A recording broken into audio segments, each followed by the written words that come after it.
ஓம் பூர்ணமதః பூர்ணமிதம் பூர்ணாத் பூர்ணமுதச்யதே பூர்ணஸ்ய பூர்ணமாதாய பூர்ணமேவாவசிஷ்யதே. ஓம் சாந்தி சாந்தி சாந்தி. அமிர்தாம்சூத்பவோ பானுः சஷபிந்துः சுரேஸ்வரः ஔஷதம் ஜகதஸ்ஸேதுः சத்யதர்ம பராக்கிரமः பூதபவ்யபவன்னாதः பவனः பாவனோ நலः காமः காமக்ருத்தாந்தः காமः காமப்ரதः பிரபுः யுகாதிகிருத் யுகாவர்த்தோ நைகமாயோ மகாசனः அதிருஷ்யோ வியக்தரூபஸ்ச சகஸ்ரஜிதானந்தசித் இஷ்டோ விசிஷ்டசிஷ்டேஷ்ட சிகண்டேன குஷோ விஷः क्रोधः क्रोधकृत्कर्ता विश्वबाहुर्महीधरः अच्युतप्रथितः प्राणः प्राणदो वासवानुजः अपां निधिरधिष्ठानम् अप्रमत्तप्रतिष्ठितः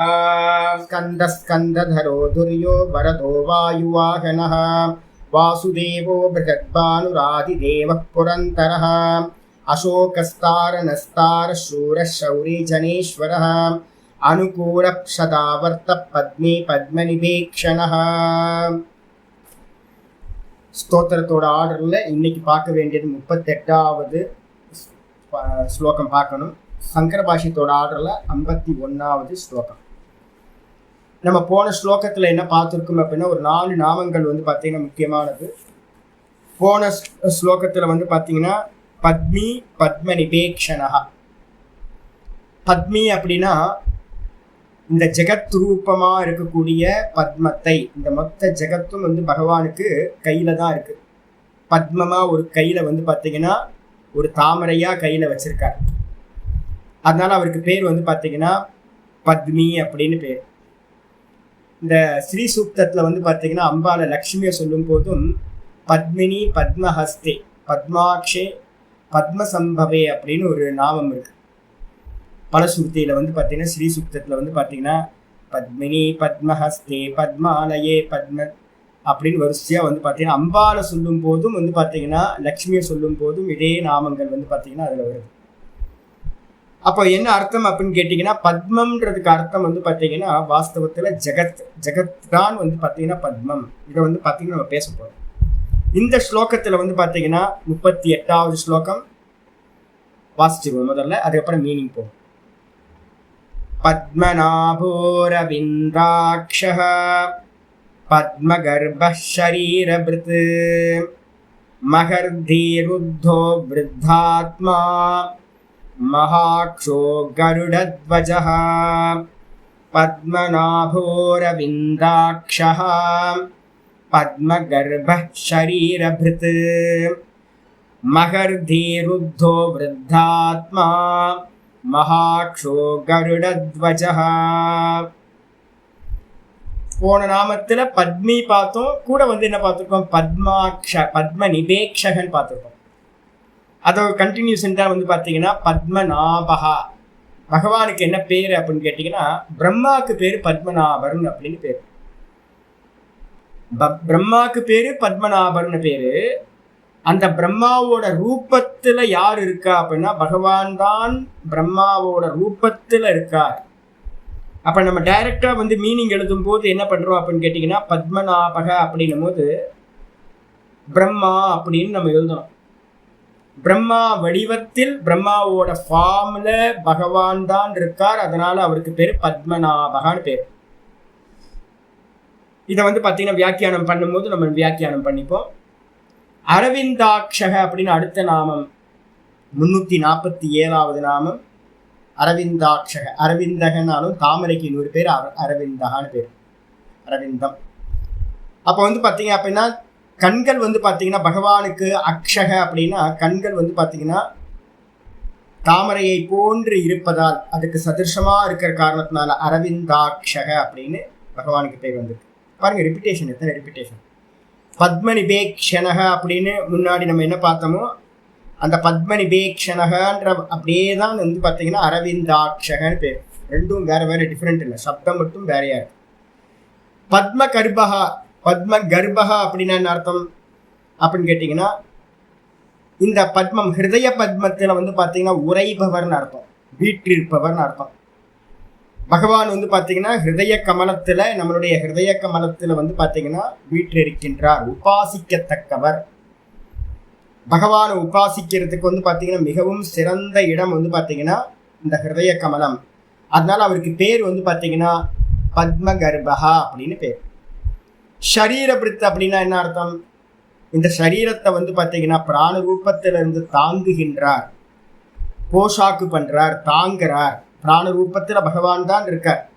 அதனால அவருக்கு பேர் வந்து பார்த்தீங்க அப்படின்னா ஷரீரபிருத் அப்படின்னு பேர். சரீரத்தை தாங்குபவர். இந்த லோகத்தில் இருக்கிற எல்லா ஜீவராசிகளோட சரீரத்தையும் பிராண ரூபத்தில் இருந்து தாங்குறார், ஷரீரபிருத்.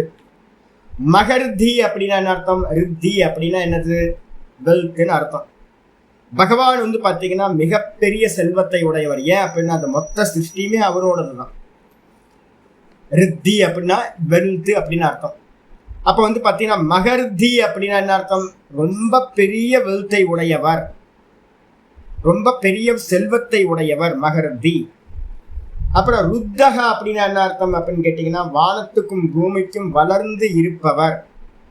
எப்படி அப்படின்னு கேட்டிங்கன்னா விஸ்வரூப தரிசனம் படிக்க போகிறோம் நம்ம. இது எல்லாம் பகவான் தான். விராட் ரூபமாக வந்து பார்த்தீங்க அப்படின்னா வானத்துக்கும் பூமிக்கும் பகவான் தான் இருக்கார். அதனால் அவருக்கு பேர் வளர்ந்தவர் அப்படின்னு பேர், ருத்தகா. அப்படின்னா ரொம்ப பெருசாக வளர்ந்தவர்னு அர்த்தம். திருவிக்கிரமகான்னு ஏற்கனவே பேர் வந்தாச்சு, அதே அர்த்தம் தான் இங்கே வந்து பார்த்தீங்கன்னா ருத்தகா. அதுக்கப்புறம் விருத்தாத்மா அப்படின்னா என்ன அர்த்தம்? ரொம்ப ரொம்ப ஓல்டு பர்சன், வயோதிகர் அப்படின்னு அர்த்தம். சுவாமி எப்படிப்பட்டவராக இருக்கார் அப்படின்னு கேட்டிங்கன்னா ரொம்ப வயசானவர். பிதாமக நம்ம கீதால பார்த்தோம், அவர் தான் வந்து பார்த்தீங்கன்னா இந்த மொத்த ஜெகத்துக்கும் வந்து ஆதி காரணமாக இருக்கார். ஆதி தேவகன்னு ஒரு நாமம் பார்த்துருக்கோம். ஆதி காரணமாக இருக்காருன்னா ரொம்ப பழசுன்னு அவர் புராணக அப்படின்னு அர்த்தம். அதாவது தான் விருத்தாத்மா அப்படின்னு சொல்லுது. விருத்தாத்மானா ரொம்ப வயசானவர், வயதானவர். அது மட்டும் இல்லை, மகாக்ஷோ, அவருடைய கண்கள் எப்படி பெருசா இருக்கு அப்படின்னு கேட்டிங்கன்னா மகா அக்ஷக. திரும்ப பாருங்க, மூணாவது நாமம். போன இதில் பத்மநிபேக்ஷணக, இதில் அரவிந்தாட்சக. திரும்ப வந்து பார்த்தீங்கன்னா மகாக்ஷக, பெரிய கண்ணு, முண்டக்கண்ணு. முண்டக்கண்ணு மாரியம்மன் மாதிரி வருது. நான் அதனால தான் எனக்கு ரொம்ப பிடிச்சது இந்த பூத்தநாராயணன் கோயிலுக்கு எனக்கு ஃபர்ஸ்ட் எடுத்துன்னு போனோன்னு டெய்லி விஷ்ணு சஹஸ்ரநாமம் படிப்பேன். அதனால் வந்து பார்த்தீங்கன்னா எனக்கு இந்த நாமங்கள்லாம் போகும்போது பூத்தநாராயணருக்கு வந்து பார்த்தீங்கன்னா இவ்வளோ பெரிய கண்ணாக இருக்கும். எனக்கு உடனே வந்து பிடிச்சி போச்சு. ஆஹா, வேற எந்த இதுலேயும் வந்து பார்த்தீங்கன்னா பேரே பூத்தம், மகத் பூத்தம் அப்படின்னு. பெரிய பூத்தமாக பெரிய முண்டக்கண்ணாக இருக்கிறதுனால பகவான் வந்து பார்த்தீங்கன்னா ரொம்ப பிரியம். எனக்கு பார்த்தா தெரியும், ஒரு தாத்தா மாதிரி இருப்பார். அந்த இது வந்து விக்கிரகமே ரொம்ப பழைய விக்கிரகமாக தெரியும், ரொம்ப ஓல்டு பர்சன் இருக்க மாதிரி. அப்போ அது வந்து பார்த்தீங்கன்னா பெரிய கண்களை உடையவர். அதனால வந்து பார்த்தீங்கன்னா பகவானுக்கு பேர் மகாக்ஷக அப்படி, மகா அக்ஷக, மகாக்ஷக. அதுக்கப்புறம் கருடத்வஜக அப்படின்னு பேர். பகவானோட கொடி என்னன்னு இருக்குன்னா அந்த கொடியில வந்து பார்த்தீங்கன்னா ஒரு சின்னம் இருக்கு. என்ன சின்னம்னா கருட சின்னம். வந்து பார்த்தீங்கன்னா கருட வாகனம், அந்த சின்னத்தை தான் வந்து பார்த்தீங்கன்னா கொடியை உடையவராக இருக்கார். அது ஒரு பெரிய கதை இருக்கு, அது அப்போ சமயம் வரும்போது நான் சொல்றேன். கருட கொடியை உடையவர் அப்படின்னு பேரு, அதனால கருடத்வஜகான்னு பேர். இதுல வந்து பார்த்தீங்கன்னா எத்தனை நாமம் இருக்கு அப்படின்னு கேட்டீங்கன்னா 9 நாமங்கள் இந்த 51வது ஸ்லோகத்துல சொல்லப்படும். ஒவ்வொன்றா பாஷ்யத்துக்கு வந்துவோம், ஒவ்வொன்றா என்னன்னு பார்ப்போம். 346வது நாமம் பத்மநாபகா அப்படின்னு பேர். பத்மநாபகா அப்படின்னா ஏன் சுவாமி பேர் வந்து பார்த்தீங்கன்னா பத்மநாபகா அப்படின்னு பேர் வந்திருக்கு அப்படின்னு கேட்டிங்கன்னா, இதுக்கு வந்து பார்த்தீங்கன்னா பாகவதத்தில் வந்து பார்த்தீங்கன்னா 3வது ஸ்கந்தம் 8வது அத்தியாயம். நான் 1-2 ஸ்லோகம் படிக்கிறேன், முடிஞ்சா படிக்கிறேன், இல்லை அப்படின்னா நான் என்ன விஷயமோ அதை சொல்லிட்டே வரேன். 3வது ஸ்கந்தம், திருத்தீய ஸ்கந்தத்தில் 8வது அத்தியாயத்தில் வந்து பார்த்தீங்கன்னா 11வது ஸ்லோகத்திலிருந்து நம்ம வந்து பார்த்தீங்கன்னா பார்க்கலாம், கொஞ்சம் முன்னாடியிலேருந்து பார்க்கலாம். இதில் வந்து பார்த்தீங்க அப்படின்னா சொல்ல ஆரம்பிக்கிறது என்னன்னு கேட்டிங்கன்னா, சோந்த சரீரே அர்ப்பித பூத சூக்ஷ்ம कालात्मिकां शक्तिमुदीरयानः उवास तस्मिन् सलिले पदे स्वे यदा नलो दारुनिरुद्धवीर्यः. இந்த சிருஷ்டி வந்து பார்த்தீங்கன்னா நம்ம ஏற்கனவே கீதால பார்த்துருக்கோம். 1000 யுகங்கள் வந்து பார்த்தீங்க அப்படின்னா சிருஷ்டி நடக்கும். 1000 யுகங்கள் இந்த தேவ யுகங்கள் வந்து சகஸ்ர யுக பரியந்தம் யதாகுர் பிரம்மண அப்படின்னு வந்து பார்த்தீங்கன்னா அகஹ அப்படின்னு வந்து பார்த்தீங்கன்னா கீதால ஸ்லோகம் பார்த்துருக்கோம். பிரம்மாவோட ஒரு பகல் பொழுது வந்து பார்த்தீங்கன்னா என்ன சொல்லியிருக்கோம், 1000 சகஸ்ர யுக பரியந்தம். அதுல 864 கோடி வருஷங்கள் நம்ம சொல்றோம். அந்த 864 கோடி வருஷங்களும் சிருஷ்டி இருக்கும். சிருஷ்டி முடியும் போது என்ன ஆகும் அப்படின்னு கேட்டீங்கன்னா, இது எல்லாம் வந்து பார்த்தீங்கன்னா பூத்த சூக்ஷ்மங்கள், நம்மளோட சூக்ஷ்ம தேகங்கள் இருக்குல்ல, இந்த ஜெகத்தில் இருக்கக்கூடிய எல்லா ஜீவராசிகளுடைய சூக்ஷ்ம சரீரங்களும் என்ன ஆகும் கேட்டீங்கன்னா அந்த பகவான் இடத்துல ஒன்றுபட்டு போகும். எப்படி இருக்கும் சுவாமி அப்படின்னா, ஸ்லோகம் சொல்லுது, சோ அந்த ஷரீரே, அந்த பகவானோட சரீரத்துக்கு உள்ளார என்ன ஆகுது அப்படின்னு கேட்டீங்கன்னா அர்ப்பித பூத்த சூக்ஷ்மஹா, எல்லா பூத்த சூக்ஷ்மங்களும் நம்ம எப்படி தூக்கத்துக்குள்ளார போகும்போது எப்படி போறோம், தூக்கத்துக்குள்ளார போகும்போது நம்ம ஸ்தூல தேகம் சூக்ஷ்ம தேகம் இங்க வெளியில இருக்கிற ஜெகத்து எல்லாம் வந்து பாத்தீங்க அப்படின்னா எங்க போய் அடங்குது அப்படின்னு கேட்டீங்கன்னா ஒன்னும் தெரியல அப்படின்றதுல போய் அடங்கிறது. அதே மாதிரி வந்து பாத்தீங்கன்னா அவ்வியக்தத்துல வந்து பாத்தீங்கன்னா இது எல்லாம் போய் அடங்குற மாத்திரத்துல எப்படி இருக்கு சுவாமி அந்த இடத்துல அப்படின்னு கேட்டீங்கன்னா ஆச்சாரியார் சொல்றாரு, காலாத்மிகாம் சக்தி முதீரயான, அங்க ஒரே ஒரு தத்துவம் மட்டும் வேக்கப்ல இருக்கும். என்ன வேக்கப்ல இருக்கு அப்படின்னா காலம் மட்டும் வேக்கப்ல இருக்கும். காலம்ன்ற சக்தி அதுதான் நம்மளை காலையில வந்து பாத்தீங்கன்னா வேக்கப் பண்ணி விடுது. அந்த காலம் மட்டும் மிச்சம் இருக்கும், மீதி எல்லாம் பகவான் இடத்துல சோ அந்த ஷரீரே அர்ப்பித பூத சூக்ஷ்மா, எல்லா பூத்த சூக்ஷ்மங்களும் அவரிடத்துல போய் அடங்கி இருக்கும். எப்படி அப்படின்னு கேட்டீங்கன்னா யதானலோ தாருணி ருத்த வீரியா, எப்படி வந்து பாத்தீங்கன்னா ஒரு மரக்கட்டையில நல்லா காஞ்சி போன ஒரு மரக்கட்டையை வச்சிருக்கோம், அதை பத்த வச்சா வந்து பாத்தீங்கன்னா திக்கு திக்கு திக்குன்னு எரிஞ்சு சாம்பலா போகுது. நான் கேட்கிறேன், அதுல அக்னி மறைஞ்சிருந்துச்சா? ஆமா, அக்னி மறைஞ்சிருந்துச்சு. எப்படி இருந்துச்சு அப்படின்னு கேட்டீங்கன்னா வெளிப்படாமல் அந்த மரக்கட்டையில வந்து பாத்தீங்க அப்படின்னா வியாபிச்சு இருந்துச்சு அக்னி. அதே மாதிரி வந்து பாத்தீங்க அப்படின்னா எல்லாம் வந்து பாத்தீங்க அப்படின்னா பகவான் இடத்துல வந்து பாத்தீங்கன்னா தோன்றாமல் வெளி தோன்றாமல் மறைந்திருந்தது. நான் தூக்கத்துல சொல்றேன்ல, நான் சுகமா தூங்குனேன், வேற ஒன்றையும் அறியவில்லை. அப்ப அந்த வேற ஒன்றையும் அறியவில்லைன்றது வந்து ஒரு மரக்கட்ட மாதிரி, அதுக்குள்ளாரதான் எல்லா பூத்த சூக்ஷ்மங்களும் வந்து லயமாகுது. வெளிப்பட்டிருக்கா தூக்கத்துல? வெளிப்படல. அவ்வியக்தமா அக்னி எப்படி மரக்கட்டையில வெளிப்படாம அவ்வியக்தமா இருக்கோ அது மாதிரி வந்து பாத்தீங்கன்னா இருக்கு. அந்த இடத்துல உவாச தஸ்மின் சலிலே பதேஸ்வே, பகவான் என்ன பண்றாரு அப்படின்னு கேட்டீங்கன்னா எல்லாத்தையும் உள்ளடக்கி தன்னோட மாயையில உள்ளடக்கி பகவான் என்ன பண்றாருன்னா உவாச தஸ்மின் சலீலே, ஜீவர்களுடைய கர்மம் அப்படின்றது வந்து பாத்தீங்கன்னா சலீலம். தண்ணீர் வந்து எது அப்படின்னா பார்க்கடல்ல நம்ம சுவாமி வந்து பாத்தீங்கன்னா பண்ணி கொண்டிருக்காரு நம்ம பாக்குறோம்ல, அந்த பார்க்கடல் தண்ணி எது அப்படின்னு கேட்டீங்கன்னா ஜீவர்களோட கர்மங்கள் தான் வந்து பாத்தீங்கன்னா அந்த ஜலமா இருக்கு. அந்த ஜலத்துல வந்து பாத்தீங்கன்னா பகவான் வந்து பாத்தீங்கன்னா ஸ்வே பதே உவாச, தன்னுடைய சொந்த பதத்துல தன்னுடைய சொந்த மகிமையில, எப்படி என்ன மகிமை, சுவாமியோட மகிமை என்னது? ஆனந்த சுரூபம். தூக்கத்துல நம்ம எப்படி இருக்கோம், நம்ம எப்படி பள்ளி கொண்டிருக்கோமோ தூக்கத்துல ஆனந்தமா இருக்குமோ அதே மாதிரி இந்த மொத்த பிரபஞ்சமும் வந்து லயமாயி சுவாமி எப்படி இருக்கார் அப்படின்னா ஆனந்த சயனத்துல இருக்கார். பூத்த சூக்ஷ்மங்கள் எல்லாம் வந்து பாத்தீங்கன்னா அவருடைய சக்தியா இருக்கக்கூடிய அவ்வியக்தத்துல வந்து பாத்தீங்கன்னா வெளிப்படாமல் வந்து பாத்தீங்கன்னா மறைஞ்சிருக்கு. அதுக்கப்புறம் வந்து பாத்தீங்கன்னா 3வது ஸ்கந்தம் 8வது அத்தியாயம் ஒரு ஸ்லோகம் விட்டுட்டு அடுத்த ஸ்லோகம் பண்றேன். 13வது ஸ்லோகம் வந்து பாத்தீங்க அப்படின்னா எடுத்துக்கிறோம். இப்ப நான் படிச்சது 11, 13 போயிடலாம். தஸ்யார்த்த சூக்ஷ்மாபி நிவிஷ்ட திருஷ்டேர் அந்தர்கதோர்த்தோ ரஜசாதனீயான் குணேன காலானுகதேன வித்தஹ சூக்ஷ்மஸ்ததா வித்யத நாபிதேஷாத். எப்படி வந்து பார்த்தீங்க அப்படின்னா நம்ம காலையில் வேக்கப் ஆகிறோமோ அதே மாதிரி வந்து பார்த்தீங்க அப்படின்னா அந்த ஜலம் வந்து பார்த்தீங்கன்னா இருக்கு பார்த்தீங்களா, அந்த ஜலம் எது அப்படின்னு சொல்லியிருக்கோம். சுவாமி வந்து படுத்திருக்கிற ஜலம் ஜீவர்களுடைய கர்மா. எது வேக்கப்பில் இருக்கு அப்படின்னு கேட்டிங்கன்னா தஸ்ய அர்த்த சூக்ஷ்மாபி நிவிஷ்ட திருஷ்டேகே. பகவானுக்கு வந்து பார்த்தீங்க அப்படின்னா மெதுவாக வந்து பார்த்தீங்கன்னா அந்த சூக்ஷ்மமாக உறங்கி கொண்டிருக்கிற இந்த ஜீவர்கள் எல்லாம் சூக்ஷ்ம தேகங்கள் எல்லாம் பகவான்கிட்ட ஒரு லயமாயிருக்கு.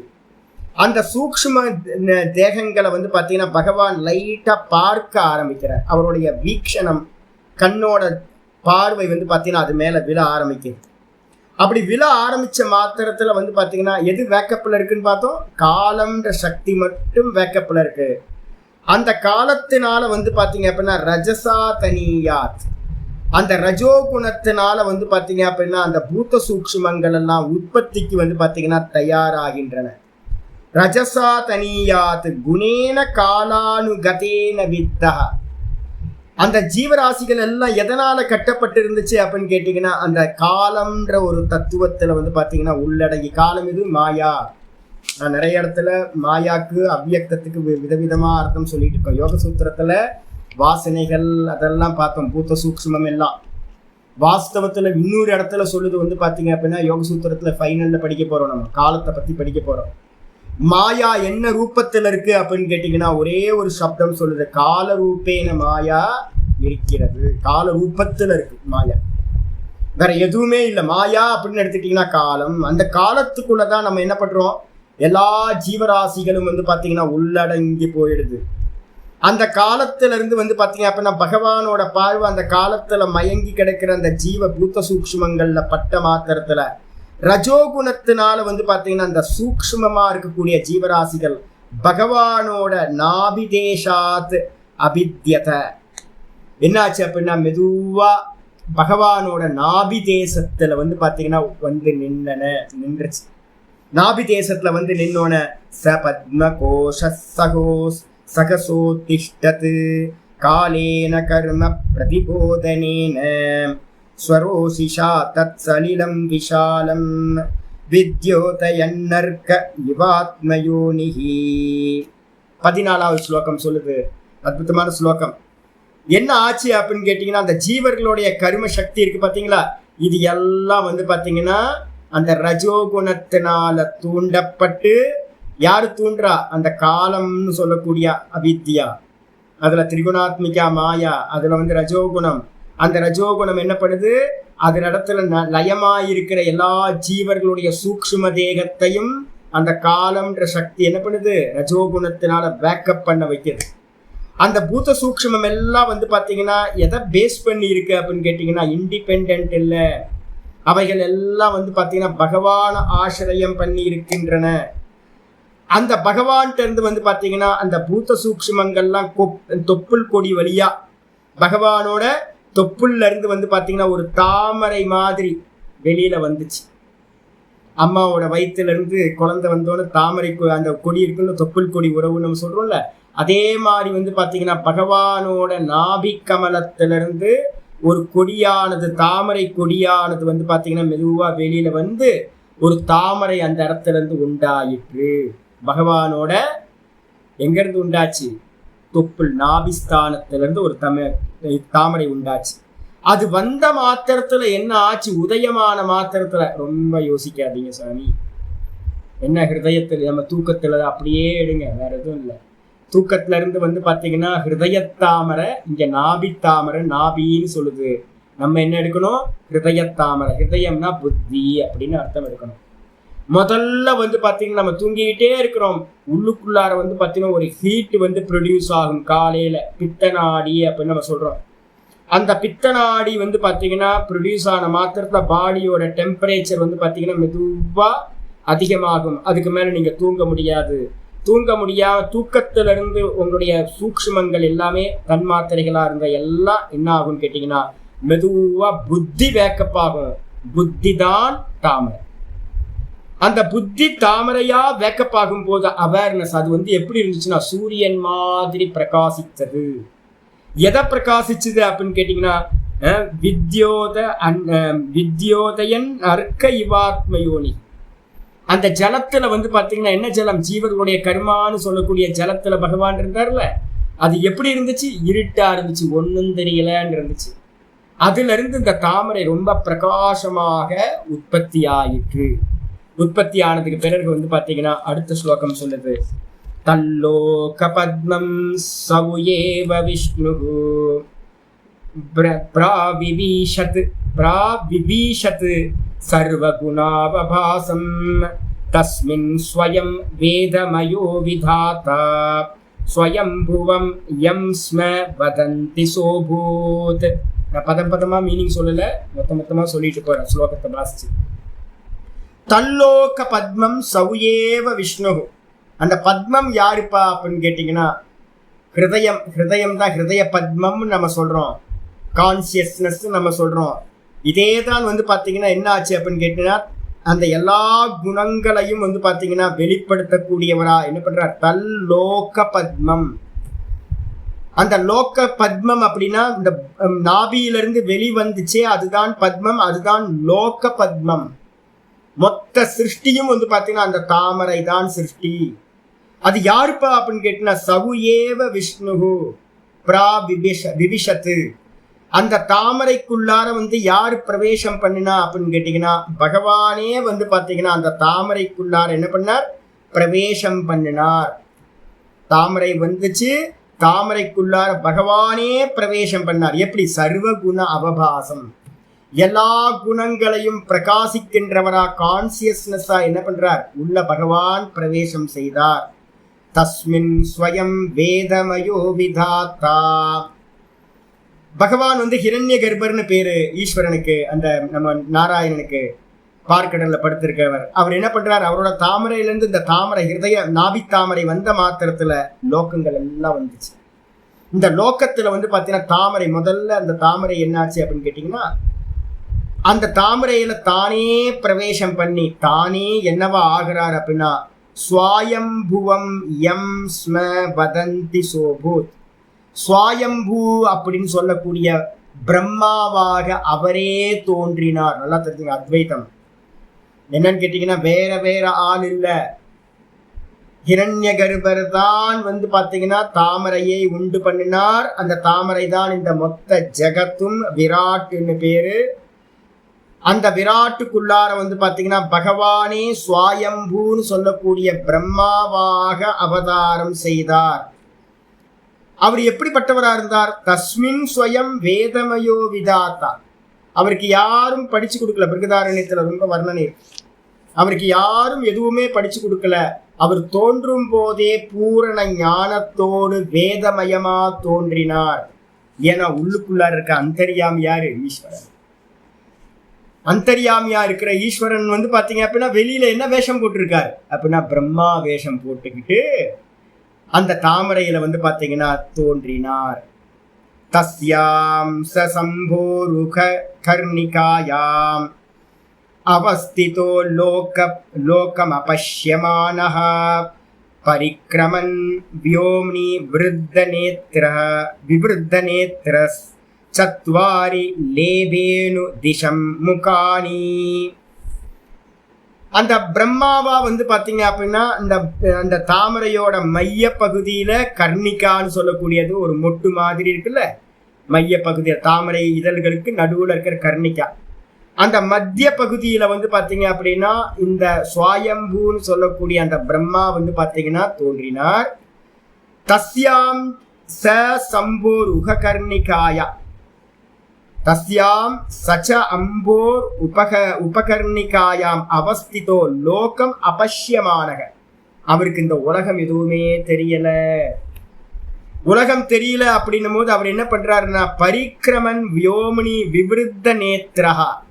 அவர் என்ன பண்றாருன்னா நாலு பக்கத்துல என்னப்பா இது, நான் யாரு, என்ன, எதுக்கு நான் வந்திருக்கேன் அப்படின்னு தெரியாம நாலு பக்கத்திலையும் திரும்பி பார்த்தாராம். திரும்பி பார்த்த மாத்திரத்துல அவருக்கு என்ன ஆயிடுச்சு அப்படின்னா சத்வாரி லேபே அனுதிஷம் முகானி. நாலு முகங்கள், நாலு பக்கத்திலையும் பார்த்ததுனால நாலு முகங்கள் அவருக்கு தோன்றியது. நம்ம அதான் சொல்றோம் சதுர்முக பிரம்மா அப்படின்னு அந்த சுவாயம்பூன்னு சொல்லக்கூடிய பிரம்மாவை சொல்றோம். தானே தோன்றியவர். அவர் என்ன பண்றாரு அப்படின்னு கேட்டீங்கன்னா, இதுக்கு மேல வரிசையா ஒரு ஸ்லோகங்கள் இருக்கு, ஒவ்வொன்றா படிச்சா ரொம்ப லேட் ஆயிடும். இன்னொன்று வந்து பார்த்தீங்கன்னா பதப்பதமா பார்த்தாதான் அது நல்லா இருக்கும், மொத்தமா பார்க்கணும் சரியா இருக்காது. இதுக்கப்புறம் என்ன ஆச்சு அப்படின்னா, அந்த பிரம்மா என்ன பண்றாரு அப்படின்னு கேட்டீங்கன்னா, நான் யாருன்னு தெரியாம வந்து பார்த்தீங்கன்னா இது விதவிதமான கதைகள்ல இருக்கு. அதர்வண வேதத்துல வந்து பார்த்தீங்கன்னா ஒரு கதை இருக்கு, வேற ஒரு கதை இருக்கு. பிரம்மா வந்து உற்பத்தி ஆனது, ஏன்னா அநேக சிருஷ்டி, அநேக முறைகள் வந்து பார்த்தீங்கன்னா இது விதவிதமாக சொல்லப்பட்டிருக்கு. அப்போ வந்து அந்த பிரம்மா என்ன பண்றாரு அப்படின்னு கேட்டீங்கன்னா, சுத்தி முத்தி பார்க்கிறார், தான் யாருன்னு தெரியலையே, எதுக்காக வந்தோன்னு தெரியலையே அப்படின்னு அந்த தாமரையை பார்க்கிறார். தாமரையோட பார்த்தா ஒன்றும் தெரியல. அப்புறம் கடைசியில என்ன பண்றாருன்னு கேட்டீங்கன்னா, அந்த தாமரையோட தண்டு இருக்கு பார்த்தீங்களா, அந்த தாமரையோட தண்டு வழியா வந்து பார்த்தீங்கன்னா பிரவேசம் பண்ணி உள்ள போறார், டிராவல் பண்ணிக்கிட்டே இருக்கார், காலங்கள் போயிட்டே இருக்கு. அந்த தாமரை தண்டு வந்து மூலத்தை அடையலான்னு டிராவல் பண்றார், மூலத்தை அடையவே முடியல, ரொம்ப தூரம் டிராவல் பண்றாரு. எதுப்பா அது அப்படின்னு கேட்டீங்கன்னா காலம், வேற எதுவும் இல்லை. அந்த தண்டுக்கு வழியா நீங்க வந்து தாமரை தண்டுன்னு கீழே இருக்கிற தண்டு வழியா உள்ள போனீங்க அப்படின்னா அவ்வளவுதான். எவ்வளவு காலம் போச்சுன்னே தெரியல. போய் போய் பார்க்கிறார், எத்தனை கோடி வருஷங்கள் போச்சுன்னு தெரியல. பிரம்மாவால இந்த மூலத்தை வந்து பார்த்தீங்கன்னா அறியவே முடியல, எதுக்கு என்ன ஏதுன்னு ஒண்ணுமே தெரியல.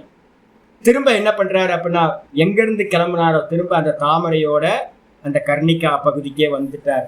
வந்துட்டு வந்து பார்த்தீங்க அப்படின்னா நல்லா பிராணாயாமம், பிராணனை வந்து பார்த்தீங்கன்னா முந்தின ஜென்மத்துல அபியாசம், அவரும் ஒரு ஜீவனா இருந்தவர். முந்தின கல்பத்துல வந்து பார்த்தீங்கன்னா அவரும் ஜீவனா இருந்தவர். தியான விதிகள்லாம் தெரியும் அவருக்கும். அவர் என்ன பண்றார், பிராணனை வந்து பார்த்தீங்கன்னா சமப்படுத்தி நல்லா தியான யோகத்துல உட்கார்ந்தார். எவ்வளவு காலம் போச்சுன்னே தெரியல.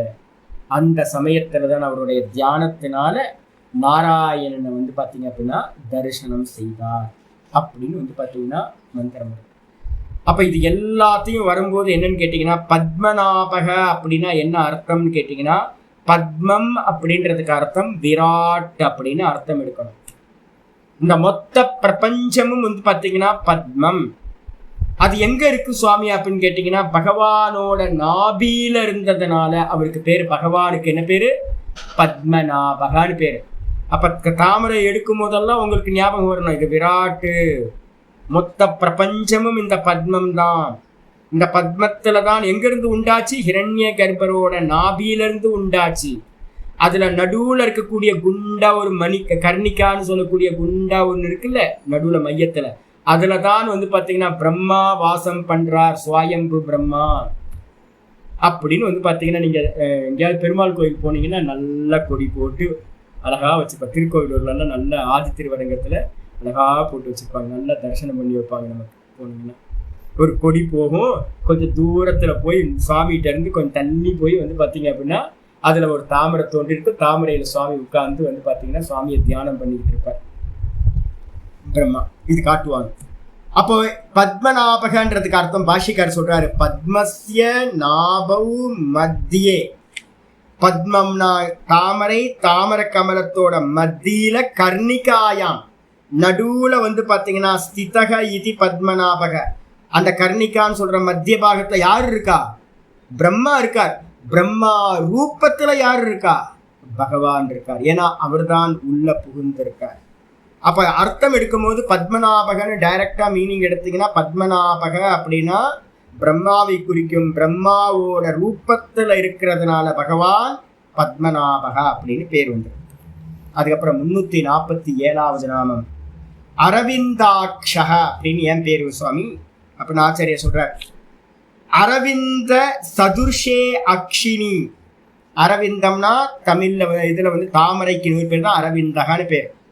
தாமரைக்கு சதுர்ஷே அப்படின்னா சமமான, தாமரைக்கு சமமான அக்ஷினி. தாமரைன்னா தாமரை எடுத்துக்காதீங்க, இவ்வளவு பெருசா இருக்கும். தாமரையோட இதழ், ஒரு இதழை பிச்சு எடுத்தோம் அப்படின்னா அது நல்லா குண்டா இப்படி இருக்கும். இந்த பக்கம் நல்லா குண்டா இருந்து இந்த பக்கம் இதா இருக்கும். ஒவ்வொரு இதழும் இப்படி தானே இருக்கும். அப்ப அதே மாதிரி இந்த கண்கள் சுவாமிக்கு வந்து பாத்தீங்கன்னா நல்லா குண்டா இங்க முடியும் போது அப்படியே கூர்மையா முடியும். இந்த இடத்துல வந்து பாத்தீங்கன்னா விரிஞ்ச கண்களா இருக்கும். அதனால வந்து பாத்தீங்கன்னா அரவிந்த சதுர்ஷே அக்ஷினி. அஸ்ய இதி பகவானுக்கு தாமரைக்கு சமமான கண்கள், தாமரை இதழுக்கு சமமான கண்கள் இருப்பதால் பகவானுக்கு பேர் அரவிந்தாட்சகன்னு பேர் ஆயிடுச்சு. அதுக்கப்புறம் மூணாவது நாமம் வந்து பார்த்தீங்கன்னா பத்மகர்பக. பத்மகர்பகனா என்ன சுவாமி அர்த்தம் அப்படின்னு கேட்டீங்கன்னா, ஹிருதய கமலத்துல வந்து பார்த்தீங்கன்னா வாசம் பண்றவர். நான் ஏற்கனவே சொல்லியிருக்கேன் என்ன பேரு, இந்த ஹிருதயத்துக்கு என்ன பேரு அப்படின்னா, ஹிருதயத்துக்கு பேர் வந்து பார்த்தீங்க அப்படின்னா கர்ப்ப கிரகம், சுவாமியோட வசிப்பிடம், பிரம்மபுரம் அப்படின்னு பேர். இந்த ஹிருதய கமலத்துல தான் பகவானை வந்து பார்த்தீங்கன்னா உபாசிக்கிறதுக்கு வந்து ரொம்ப சிறந்த ஸ்தானம்.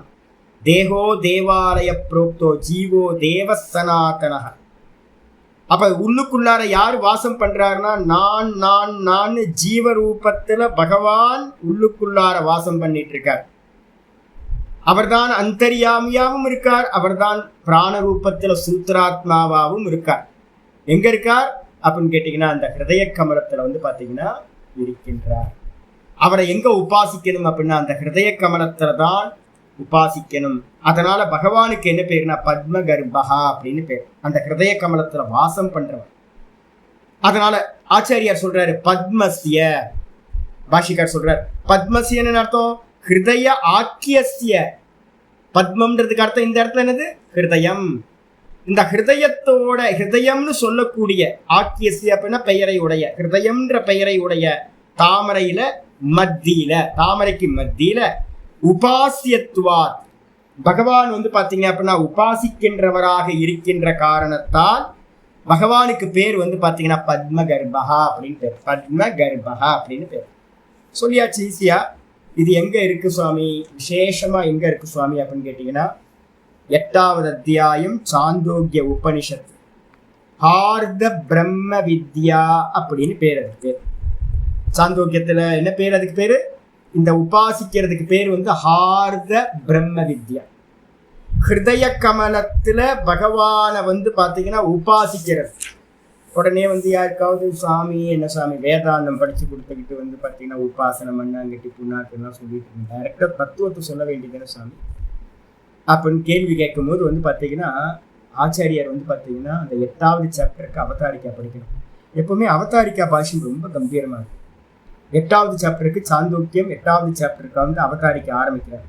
யத்யபி திக்தேச காலாதி வேதசூன்யம் பிரம்ம, பிரம்மம் சுத்த பிரம்மம் எப்படிப்பட்டது அப்படின்னா தேசகால வஸ்துலாம் எந்த பேதங்களும் இல்லாதது, சூன்யம். அதே நேரத்துல சதேகம் ஏவ அத்விதீயம், ஆத்மா ஏவ இதம் சர்வம் இது, ஆத்மா ஏவ இதம் சர்வம். இந்த மொத்த ஜெகத்தும் வந்து பார்த்தீங்கன்னா வெறும் ஆத்மா மாத்திரம் தான், ஏகமேவ அத்விதீயம், சத்ஸ்வரூபமா இருக்கிறது, நிர்குண நிராகாரம் அப்படின்னு வந்து பார்த்தீங்கன்னா ஷஷ்ட சப்தமையோர் அதிகதம். 6வது அத்தியாயம் 7வது அத்தியாயம் 2 அத்தியாயத்துல நல்ல நிர்குண பிரம்ம வித்யாவை சொல்லிட்டு ததாபி இக மந்த புத்தீனாம், ஆனாலும் சுத்த பிரம்ம தத்துவத்தை அகம் அகம் அகம்னு நிர்குண நிராகாரத்தை வந்து பார்த்தீங்கன்னா பிடிக்க முடியாது, உத்தம அதிகாரிகளுக்கு அது விஷயம். அதனால மந்த புத்தினாம், மந்த புத்தி உடையவங்களுக்கு என்ன பண்ணணும் அப்படின்னா சுத்த பிரம்ம வித்யாவை அறிய முடியலனா பிளான் பிக்கு வந்துடணும். என்னது, சகுண வித்யா. எதுக்காக சகுண வித்யா சுவாமி அப்படின்னா நம்ம ஏற்கனவே பார்த்துருக்கோம். என்னன்னு கேட்டீங்கன்னா யோக்கியத்தையை உண்டு பண்றது. இந்த உபாசனைகள் என்ன பண்ணும் அப்படின்னு கேட்டீங்கன்னா சகுண வித்யா ஆலம்பனத்துவா, ஆலம்பனமா இருக்கிறது. நிர்குண வித்யாவை பிடிக்க முடியாது சார். கீதால வந்து சொல்லும் போதே சொல்லுது நிர்குணத்தை பிடிக்க முடியுமா அப்படின்னு கேட்டீங்கன்னா, நிர்குணத்தை வந்து தேகவித் அவாப்பியதே அப்படின்னு ஒரு ஸ்லோகம் இருக்கு. கிளேஷோ அதிகதரஸ்தேஷாம் அவ்யக்தா சக்த சேதசாம், 12வது சாப்டர் பகவத்கீதையில் சொல்லுது நிர்குண நிராகாரத்தை வந்து பிடிக்கிறதுன்றது ரொம்ப சாமர்த்தியம் வேணும், அது எல்லாத்தாலையும் முடியாது. அப்ப என்ன பண்றது சுவாமி அப்படின்னா, முடியாது அப்படின்னா என்ன பண்றது அப்படின்னு கேட்கும்போது தேகத்தோட அபிமானத்தை உடையவர்களுக்கு முடியாது, ஸ்தூலமா இருக்கிறோம் அப்படின்னா. அதுக்காக தான் சாஸ்திரம் என்ன பண்ணுது அப்படின்னு கேட்டா சகுண பிரம்ம உபாசனைய சொல்லுது மந்த அதிகாரிகளுக்கு. அப்ப இங்க ஆச்சாரியர் சொல்றார் மந்த புத்தி நாம் திக் தேசாதி பேதவத் வஸ்து இது ஏவம் பாவிதா புத்தி ந சக்கியதே சகசா பரமார்த்த விஷயா கர்த்தும் இது அனதிகமஸ்ய ச பிரம்ம ந புருஷார்த்த சித்திரிதி தது அதிகமாய ஹிருதய புண்டரீக தேசே உபதேஷ்டவ்யா. அந்த நிர்குண நிராகாரத்தை வந்து பார்த்தீங்கன்னா பிடிக்க முடியாத காரணத்தினால, ஆனால் நம்ம எல்லாம் என்ன பண்ணிட்டோம், வந்தாச்சு இல்லை, பிரம்மத்தை தெரிஞ்சுக்கணும்னு வந்துட்டோம். அப்போ பிரம்மத்தை தெரிஞ்சுக்கணும்னு வந்துட்டோம். ஆனால் வந்து பார்த்தீங்க அப்படின்னா அந்த உடனே அந்த புத்தி வந்து பார்த்தீங்கன்னா அந்த ஞானம் நமக்கு உதயமாக மாட்டேங்குது நிர்குண நிராகாரத்தை பற்றி.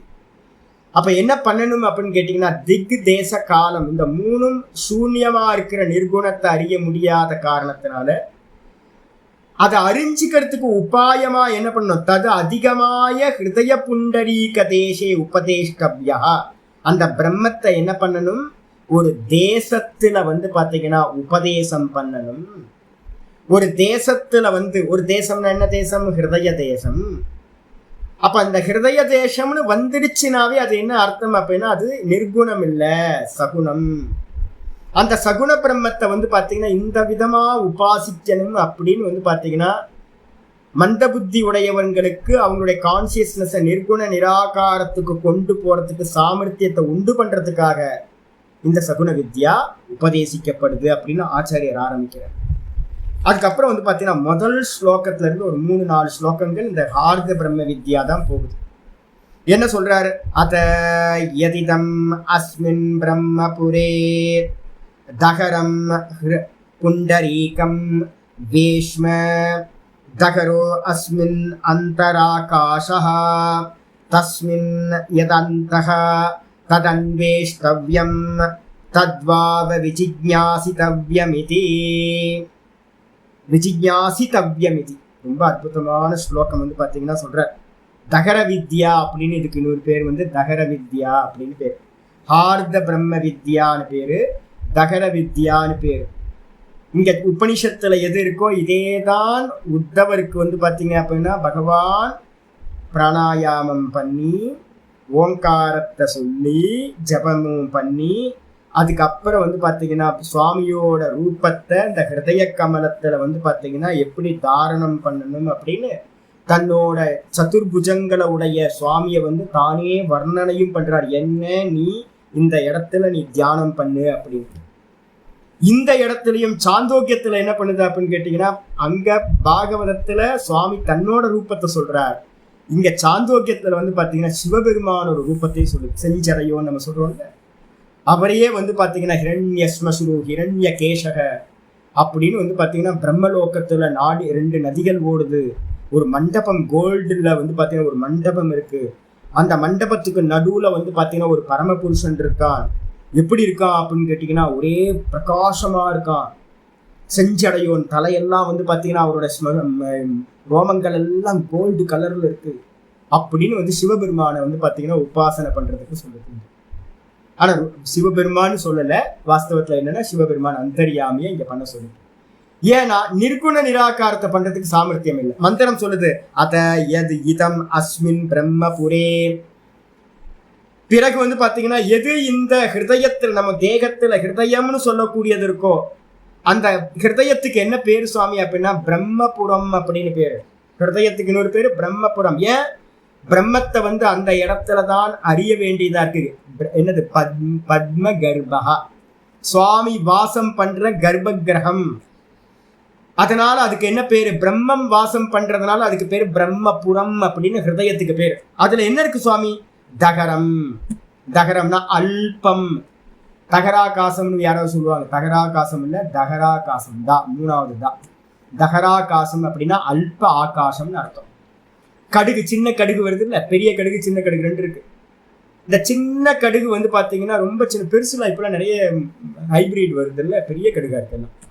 சின்ன கடுகு நிறைய பொடி பொடி பொடியா இருக்கும். அந்த சின்ன கடுகு அளவுக்கு அந்த ஹிருதய புண்டரீகத்துல வந்து பாத்தீங்கன்னா ஹிருதய தாமரையில வேஷ்ம அப்படின்னா ஒரு சின்ன ஹோல்ஸ் இருக்கு, கடுகளவு ஹோல்ஸ் இருக்கு.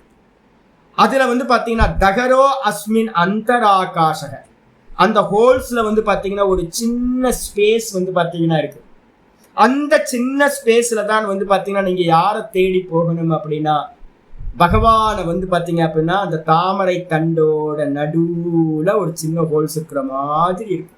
அதுக்குள்ளார வந்து பாத்தீங்கன்னா அஸ்மின் அந்தஹ தத் அன்வேஷ்டவ்யம், தது அன்வேஷ்டவ்யம், பகவானை வந்து பார்த்தீங்கன்னா அந்த இடத்துல தேடணும். அன்வேஷ்டவ்யம்னா அன்வேஷனம் அப்படின்னா தேடணும். தேடணும்னா என்ன அர்த்தம்? நல்லா கண்களை மூடிக்கிட்டு அந்த ஹிருதயத்தோட மத்தியில பகவான் எங்க இருக்கார் எங்க இருக்கார் எங்க இருக்காருன்னு நல்லா தேடணும். தேடி என்ன பண்ணணும்? தத்வாவ விஜிக்ஞாசிதவ்யமிதி, விசேஷ ரூபத்துல வந்து பாத்தீங்கன்னா அதை தெரிஞ்சுக்கிறதுல ஆவல் கொள்ள வேண்டும் அப்படின்னு சொல்லிட்டு 2வது மந்திரம் சொல்லுது. தம் சேத் ப்ரூஹி. அது காட்டில 3வது மந்திரம் போயிடலாம். 3வது மந்திரத்தை சொல்லுது யாவன் வா அயமாகாஷ. சுவாமி நீங்க அல்ப ஆகாசம் சொல்லிட்டீங்களே, அந்த ஹிருதய கமலம் எவ்வளோ? பகவான் சொல்லும் போதே சொல்லுவாரு, ஒரு பிடி அளவு மாமிச பிண்டம். அந்த மாமிச பிண்டமா இருக்கிற ஹிருதயம் தொங்கி போயிருக்கு, இப்படி கவுந்து கிடக்குது. அந்த ஹிருதயத்தை வந்து பார்த்தீங்கன்னா நீங்க தியானத்தினால என்ன பண்ணணும்? மெதுவா மெதுவா மெதுவா மெடிடேட் பண்ண பண்ண பண்ண பண்ண அந்த தாமரை மெதுவா சூரியனை பார்த்த தாமரை எப்படி மேலே இப்படி நிமிர்ந்து வருமோ அது மாதிரி தியானத்தினால அது நிமிர ஆரம்பிச்சோம். வந்த மாத்திரத்தை வந்து பார்த்தீங்கன்னா நம்ம கேள்வி வருது, ஒரு கடுகளவு ஆகாசம் அங்கே இருக்கே சுவாமி, கடுகளவா அப்படின்னு கேட்டிங்கன்னா இல்லைப்பா, கடுகளவுலாம் இல்லை. என்ன இருக்கு அப்படின்னா யாவன்வா அயம் ஆகாஷக. நம்ம இந்த லோகத்துல வெளியில இருக்க ஸ்பேஸ் பார்க்குறோம்ல, எவ்வளோ பெரிய ஸ்பேஸ் அப்படின்னு கேட்டால் எவ்வளோ பெருசு, இவ்வளோ பெருசு சாமி, எவ்வளோ பெருசு, ரொம்ப பெருசு சாமி நம்ம சொல்றோமா? எவ்வளோ பெருசா இந்த வெளியில இருக்கக்கூடிய ஆகாசம் இருக்கோ, தாவன் ஏசோ அந்தர் ஹிருதய ஆகாஷம், அவ்வளோ பெருசு வந்து பார்த்தீங்கன்னா அந்த ஹிருதயத்தில் இருக்க ஆகாசமும் அவ்வளோ பெருசு. நம்ம உள்ள போற வரைக்கும் தான் ஆகாசம் சின்னதுன்னு நம்ம சொல்றோம். நம்ம மெடிடேஷனுக்குள்ளார உள்ள அதுல போயிட்டோம் அப்படின்னா அந்த ஆகாசம் இந்த வெளியில இருக்கிற ஆகாசத்தை காட்டிலும் பல மடங்கு பெருசாம்.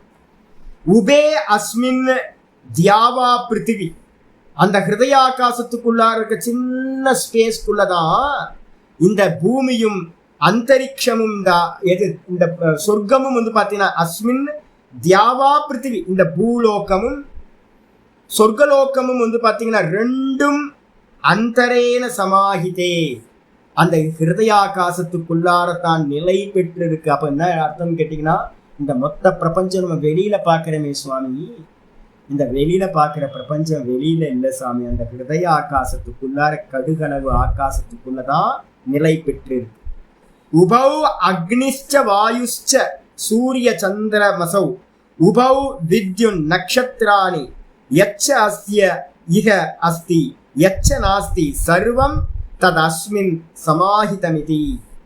நம்ம இந்த உலகத்துல எதையெல்லாம் பார்க்கிறோமோ, உபௌ அக்னிஷ்ச வாயுஷ்ச, அக்னி வாயு, சூரியன் சந்திரன், அப்புறம் வித்யுத்துன்னு சொல்லக்கூடிய மின்னல் நட்சத்திரங்கள், யச்ச அஸ்ய இஹ அஸ்தி, எதெல்லாம் இந்த லோக்கத்துல இருக்கோ, யச்ச நாஸ்தி, எதெல்லாம் இந்த லோக்கத்துல இல்லையோ, சர்வம், அது எல்லாம் வந்து பாத்தீங்கன்னா இந்த ஹிருதயாகாசத்துல தது அஸ்மின் சமாஹிதமிதி, இந்த ஹிருதயாகாசத்திலேயே வந்து பாத்தீங்கன்னா நிலை பெற்றிருக்கு அப்படின்னு வந்து பாத்தீங்கன்னா சொல்லுது. இதே மந்திரங்கள் வந்து பாத்தீங்க அப்படின்னா எங்க இருக்கு அப்படின்னா பிருகதாரண்யத்திலையும் இவர் யாக்ஞவல்யருக்கும் ஜனக மகாராஜாக்கும் நடக்கிற விவாதத்துல சொல்றார். என்னப்பா அப்படின்னா லாஸ்ட்ல வந்து பாத்தீங்கன்னா வெளியில எல்லாம் சுத்தி சுத்தி கடைசியில வந்து பாத்தீங்கன்னா யாக்ஞவல்யர் என்ன பண்ணுவாருன்னா ஹிருதயம் அப்படின்னு வந்து முடிச்சுடுவார். ஹிருதயத்துல தான் வந்து பாத்தீங்கன்னா உபாசனை செய்ய வேண்டும். அதுக்கு பேரு ஹார்த பிரம்ம உபாசனை. அந்த இடத்துல இருக்கிறவருக்கு என்ன பேரு? நீங்க எப்பவாவது தியேய பிரம்மம் தியானம் பண்ணணும் அப்படின்னாவே என்ன அர்த்தம் வந்துருது அப்படின்னு கேட்டா சகுனம். அந்த சகுன பிரம்மத்துக்கு பேர் தான் தியேய பிரம்மம். அவர் யாருன்னு நான் கீதா படிக்கும் போதே சொல்லியிருக்கேன் உங்களுக்கு, கிரண்ய கர்ப்பர்.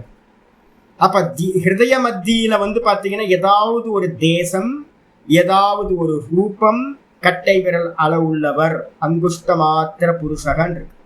அந்த கட்டை விரல் அளவுள்ள புருஷன் அப்படின்னு எதாவது நீங்க சொல்லிட்டீங்கன்னாவே என்ன வந்துடும் அப்படின்னு கேட்டீங்கன்னா யாரு? சகுன பிரம்மம் வந்துடும்.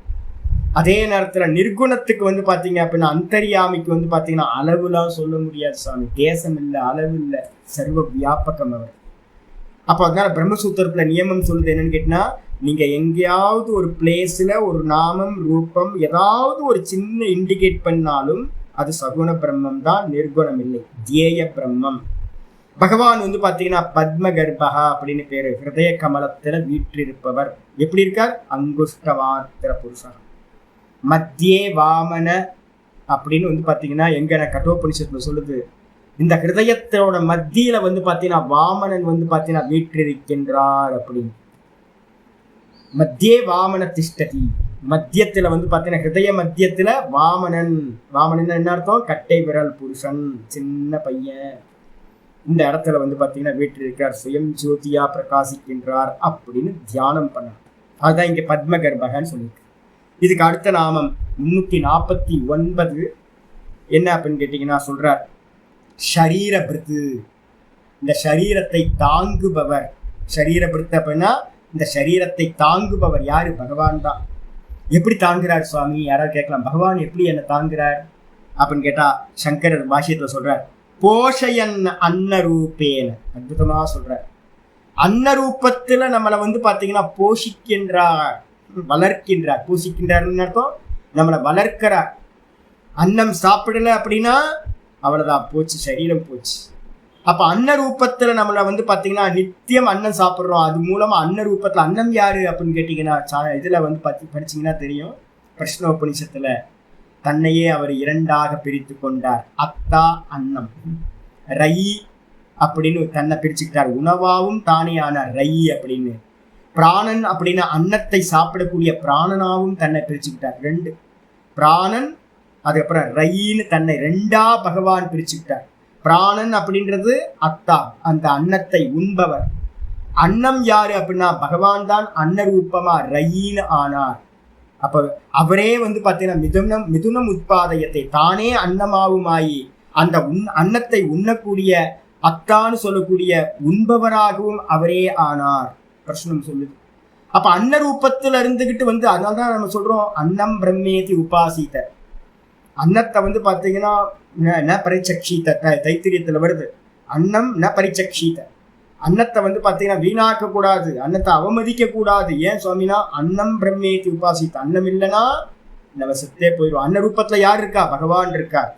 அன்ன ரூபத்துல இந்த தேகத்தை வந்து என்ன பண்றார்? போஷாக்கு பண்றார். கூடவே பிராணரூபேனவா, பிராணரூபத்திலையும் அன்னத்தை சாப்பிட என்ன கிடைக்குது? பிராணசக்தி வந்துருதா? அன்னத்தை சாப்பிட அந்த அன்னத்திலிருந்து பிராணசக்தி உண்டாகுது. பிராணசக்தியினால வந்து பாத்தீங்கன்னா என்ன ஆகுது? இந்த சரீரம் போஷாக்கா இருக்கு.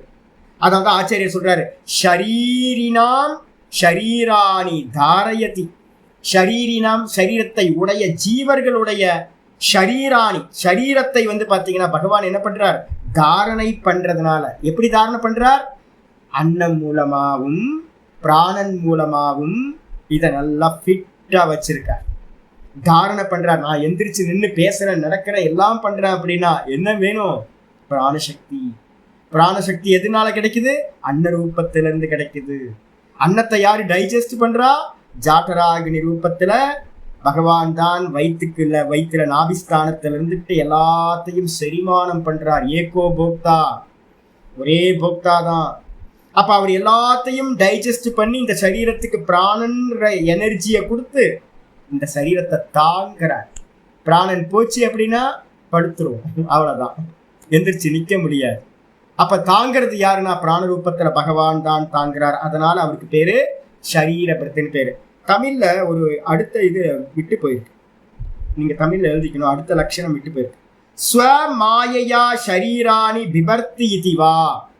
பகவான் அடுத்த லட்சணம் சொல்றாரு, தன்னுடைய மாயையினால வந்து பாத்தீங்கன்னா இந்த சரீரங்களை எல்லாத்தையும் தாங்குறாரு. அவர் தாங்கல. யாரு தாங்குறா அப்படின்னு கேட்டீங்கன்னா மாயையினால வந்து பகவான் என்ன பண்றாரு? மாயின்னு என்ன அர்த்தம்? திரிகுணாத்மிகா மாயா. இந்த 3 தேகங்களும் எதனால ஆனது அப்படின்னு நம்ம பார்த்துருக்கோம். திருஷ்யத்துக்கு லட்சணம் ஞாபகம் வச்சுக்கிட்டே வரணும். பிரகாச, கிரியா, ஸ்திதிசீலம், திருஷ்யம். மாயைக்கு லட்சணம் முதல் லட்சணம் 3 குணங்கள். அதுக்கப்புறம் 2வது லட்சணம் ஞாபகத்துக்கு வரணும், பூதேந்திரியாத்மகம் திருஷ்யம். அப்ப இந்த தேகத்துல இருக்கிற பூத்த இந்திரியங்கள் எல்லாம் வந்து பாத்தீங்க அப்படின்னா என்னன்னு கேட்டீங்கன்னா திரிகுணாத்மிகா மாயையோடது. இது மூலமா பிராணனும் மாயையோடது. முதல் குழந்தை பிராணன் தான் வந்து பாத்தீங்கன்னா முதல் குழந்தை, பிரதமஜான்னு பேரு. மாயையோட சேர்ந்தோன்னு முதல்ல உண்டானது பிராணன் தத்துவம். மீதி இருக்கிறதெல்லாம் பிராணனோட விஸ்தாரம், மாயையோட விஸ்தாரம்.